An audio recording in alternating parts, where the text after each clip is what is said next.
মৌলভীবাজার শহরের সার্কিট হাউসের পিছনে আজ ইফতার পরবর্তী সময়ে বড় ভাইয়ের শরীরে আঘাতে ছোট ভাই খুন হয়েছেন। আজ 11 মার্চ 2026 তারিখে এই ঘটনাটি ঘটে। বিস্তারিত দেখুন পুরো ভিডিওতে। বড় বোন আমার মার করো 8টা সুলাফান চার ফুলি চার ফুয়া সবার পরে হলো আমার বড় কু এর মধ্যে হলো আমি কিন্তু কইতা মাতা না সইতা মানতাম না আমার মা বাপের আয়ে আজকে আমার ও ভাই ফুলি আমার মাকে শুধু আই দিয়া বড় কু দুদিন মাথা মাথা খুব করে তারা তো কিছু কয় না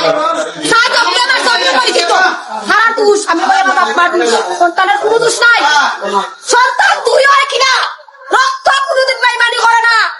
বেইমানি করাই লুয়ায় রক্ত কইলে আমার মার গন্ডগোল নাইলে আমার বাপের গন্ডগোলের কারণে আই যে দোষা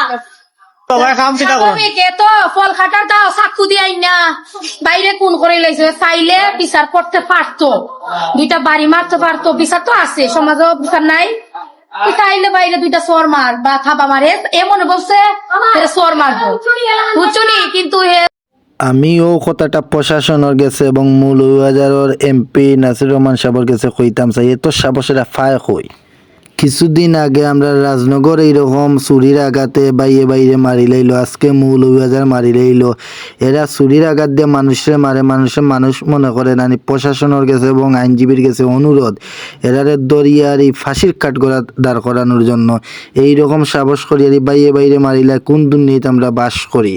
আমরা বুঝি না মৌলভীবাজার এত বড় দুর্ঘটনা ঘটে যায়, কিছুদিন আগে রাজনগর ঘটে যায়, এরা এত সাহস পাইলেও হইতো না। এর জন্য বিচার আমরা এমপি সাহেবের গেছে দিলাম, এমপি সাহেবের কঠিন বিচার করার জন্য আমরা দাবি জানাই এমপি সাহেবের গেছে।